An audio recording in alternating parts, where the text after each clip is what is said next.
শুভ সন্ধ্যা সবাইকে। আজ 26 জুলাই শনিবার।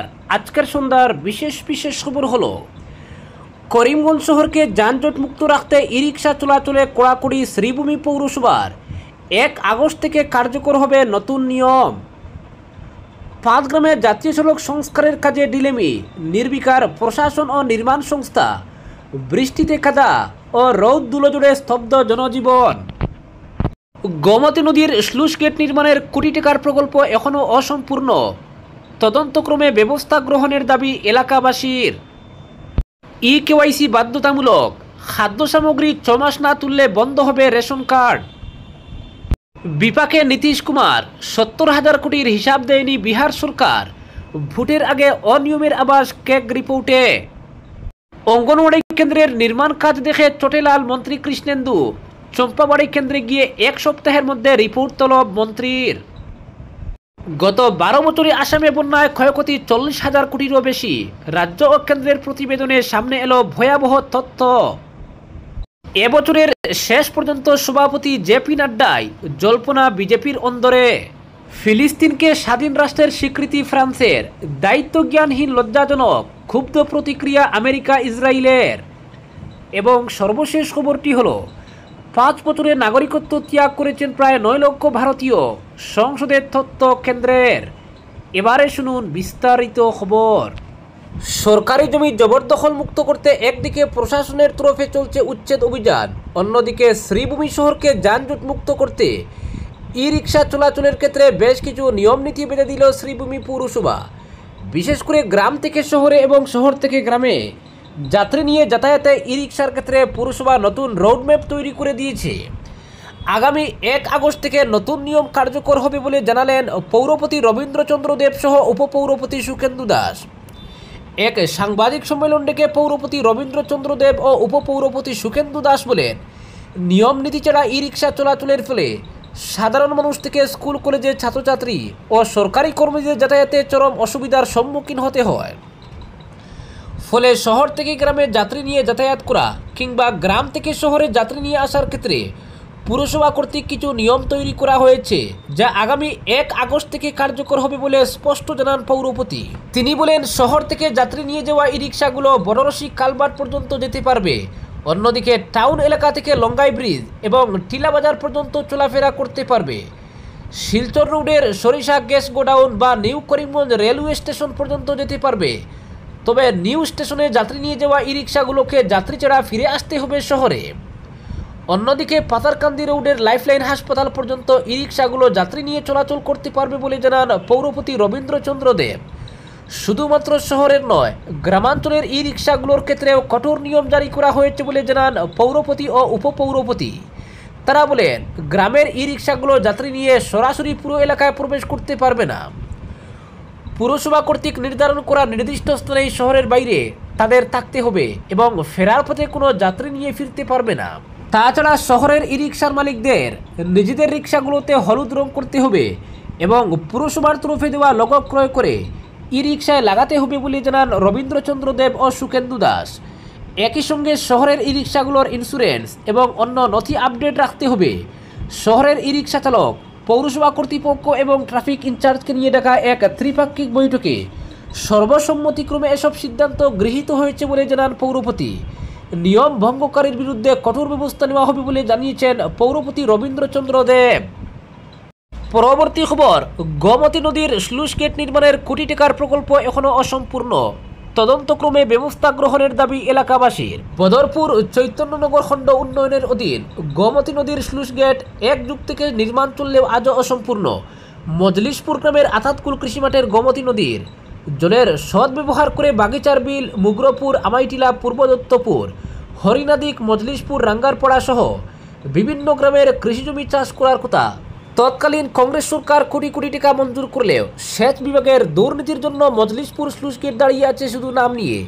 এলাকার কৃষকরা অভিযোগ করেন, 15 থেকে 12 বছর আগে সেচ বিভাগের দায়িত্বপ্রাপ্ত আধিকারিকরা ডাকডোল পিটিয়ে এলাকার জনগণের উপস্থিতিতে কয়েক কোটি টাকার প্রকল্পের উদ্বোধন করে শুধুমাত্র একটি স্লুইস গেট নির্মাণ করেন, কিন্তু এতে সাধারণ কৃষকদের লাভ কিছুই হয়নি।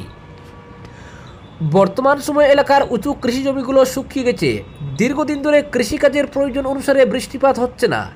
এদিকে গোমতী নদীর স্লুইস গেট অনেক সময় বন্ধ থাকায় অধিক বৃষ্টির জলে এলাকার নিচু কৃষি জমিতে ক্ষেতের কাজ করতে অসুবিধা হয়। এ নিয়ে মানুষের খুব দীর্ঘদিন ধরে থাকলেও সেচ বিভাগের দায়িত্বপ্রাপ্ত আধিকারিকদের সেই অভিযোগ জানানোর সুযোগ নেই বলে অভিমত এলাকার কৃষকদের। গত 9 বছর ধরে রাজ্যে ক্ষমতায় বিজেপি সরকার, কিন্তু সেচ বিভাগের দুর্নীতির বিষয়ে মন্ত্রী ও বিধায়করা একদিনও মুখ খুলেননি বলে জানান ভুক্তভোগী কৃষকরা। তারা উল্লেখ করেন, একটি স্লুইস গেট নির্মাণ করার পর অনেকগুলো ক্যানেল তৈরি করে এলাকার কৃষি জমিগুলোতে জল সরবরাহ করার নিয়ম রয়েছে, কিন্তু মজলিশপুর গ্রামের আতাতকুল গোমতী নদীর স্লুইস গেট থেকে একটি ক্যানেলও তৈরি করা হয়নি। এলাকার কৃষকদের ধারণা, সেচ বিভাগের দায়িত্বপ্রাপ্ত আধিকারিক ও তৎকালীন বরাদপ্রাপ্ত ঠিকাদার মিলে অসম্পূর্ণ কাজের কোটি কোটি টাকা লুটে নিয়ে গেছেন। এবার রাজ্যের মুখ্যমন্ত্রীর কাছে গেট নির্মাণ কাজের তদন্ত করে দোষীদের বিরুদ্ধে ব্যবস্থা গ্রহণের দাবি জানিয়েছেন এলাকার মানুষ। পরবর্তী খবর, পাঁচগ্রামে জাতীয় সড়ক সংস্কারের কাজে ঢিলেমি, নির্বিকার প্রশাসন ও নির্মাণ সংস্থা। দুলোর জোড়ে নাকাল পাঁচগ্রামবাসী। দীর্ঘ 3 মাস ধরে পাঁচগ্রামের জাতীয় সড়ক সংস্কারের নামে দুলোর তাণ্ডব ও বৃষ্টিতে কাদায় পথচারী ও স্থানীয় জনগণের নাভিশ্বাস উঠছে। বিশেষ করে স্কুল পড়ুয়াদের জীবন হুমকির মধ্যে দাঁড়িয়েছে।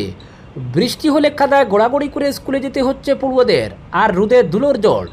প্রশাসন কিংবা সড়ক নির্মাণ সংস্থার কোনো হেলদোল নেই। সম্পূর্ণ অবৈজ্ঞানিক পদ্ধতিতে 37 নং করিমগঞ্জ শিলচর জাতীয় সড়কের পাঁচগ্রাম বাগমারা এলাকায় সংস্কারের কাজ চলছে। প্রায় 3 মাস আগে সড়ক সংস্কারে হাত দিলেও পথচারী ও স্থানীয় জনগণের পথ চলার সুবিধার কথা একটুকুও বিবেচনা করেনি বরাদপ্রাপ্ত নির্মাণ সংস্থা। সড়কের উভয় পাশে হাঁটু সমান কাদা মারিয়ে চলার উপায় নেই পথচারীদের, আর রোদ উঠলে প্রচণ্ড বেগে দূরে দূরে জনজীবন বিপর্যস্ত হয়ে পড়ে। এ সময় মানুষ সড়কের পাশে থাকতে পারেন না। কেউ সড়কের পাশে একটু হাঁটাচলা করার প্রয়োজন পড়লেই ধুলোয় স্নান করে ঘরে ফিরতে হচ্ছে। এরপর ধুলোর জুড়ে বুকে ব্যথা ও শ্বাসনালী বন্ধ হয়ে যাচ্ছে অনেকের। সড়কের উভয় পাশের দোকানপাট খুলতে পারছেন না ব্যবসায়ীরা। এত সময়ের পরও সড়ক সংস্কারের দায়িত্বে থাকা ঠিকাদারের একটুকুও টনক নড়েনি। অন্তত রোদের দিনগুলোতে সড়কে জল ছিটিয়ে দিতে পারত সড়ক নির্মাণ সংস্থা। স্থানীয় বাসিন্দারা এ ব্যাপারে পিড়াপিড়ি করলেও পাত্তা দিচ্ছেন না সংস্থার কর্মীরা। সড়ক নির্মাণ সংস্থার অধিকাংশ কর্মী বহির্রাজ্যের লোক, কিন্তু জাতীয় সড়কের উদ্ভূত সমস্যার কথা তারাই বলতে পারবেন, যারা এই পথে নিত্যদিন চলাফেরা করে থাকেন। সড়ক সংস্কারের অনেক আগেই সড়কের পিচ তুলে ফেলা হয়, তাই জাতীয় সড়কের উপর বড় বড় গর্তের সৃষ্টি হয়েছে। এতে প্রায়ই ছোটো বা হালকা গাড়িগুলোর দুর্ঘটনার কবলে পড়ছে। সাইড বামও নেই। সাইড বাম খোদাই করায় ক্রমশ নিচু হচ্ছে সড়ক। এসব নিয়ে আওয়াজ তোলার লোক নেই, অথচ পাঁচগ্রামে 2 জন বিধায়কের বাড়ি। এছাড়া রয়েছেন শাসক দলের তাবড় তাবড় নেতা। তাদের চোখের আড়ালে কি করে এত সব সমস্যা, কষ্ট হজম করতে হচ্ছে স্থানীয়দের, এই প্রশ্ন উঠছে। পরবর্তী খবর, বিধানসভা ভোটের আগে আর্থিক দুর্নীতির অভিযোগ উঠল নীতিশ কুমার সরকারের বিরুদ্ধে, যার পরিমাণ 70,000 কোটি টাকারও বেশি। বারবার তাগদা সত্ত্বেও জমা পড়েনি প্রায় 50,000 ব্যবহৃত অর্থের হিসাব, সংক্ষেপে ইউজ বা ইউটিলাইজেশন সার্টিফিকেট। বিহার সরকারের বিরুদ্ধে এই মারাত্মক আর্থিক অনিয়মের অভিযোগ তুলল দেশের মহা হিসাবরক্ষক বা কেক। জানা গিয়েছে 2023-24 আর্থিক বছরের রাজ্য অর্থ সংক্রান্ত নিরীক্ষা রিপোর্ট বৃহস্পতিবার বিহার বিধানসভায় পেশ করা হয়। সেখানেই উঠে আসে এই বিস্ফোরক তথ্য। রিপোর্ট অনুযায়ী 2024 সালের 31 মার্চ পর্যন্ত 49,649টি ইউজ বকেয়া রয়েছে, যার আর্থিক মূল্য 70,877.61 কোটি টাকা। অথচ সরকারি নিয়ম অনুযায়ী নির্ধারিত সময়ের মধ্যেই এইসব হিসেব জমা দেওয়ার বাধ্যবাধকতা রয়েছে।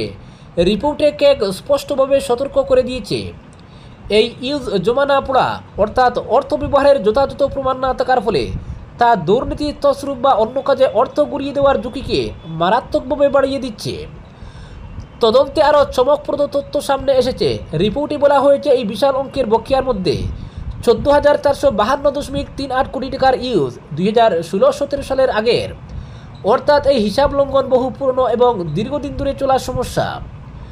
সবচেয়ে বেশি ইউজ বকেয়া যেসব দফতরের, 5টি দফতর মিলেই অধিকাংশ ইউজ জমা না পড়ার ঘটনা শীর্ষে রয়েছে।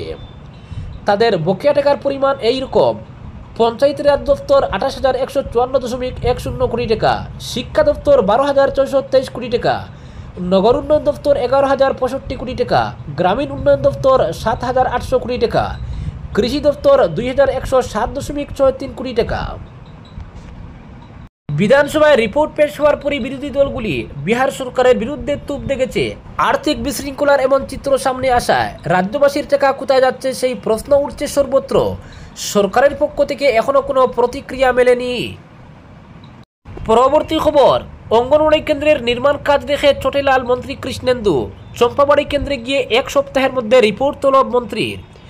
রান্নাঘরে বেসিন কেন বসানো হয়নি, বাসন মাজার জায়গা কেন বানানো হয়নি জলের ট্যাপ কানেকশনের পাশে, কেন দেওয়া হয়নি ব্যারিকেড, নল থেকে জল পড়ে সেটা কোন দিকে দিয়ে বেরিয়ে যাবে, এর ব্যবস্থা কোথায়, শিশু কিশোরদের রান্না করা যে খাবার খাওয়ানো হবে সেই মশলা বা অন্য সামগ্রী রাখার জন্য পাকার ছোটো আলমারি বা ওয়ার্ডরোব কেন বানানো হয়নি।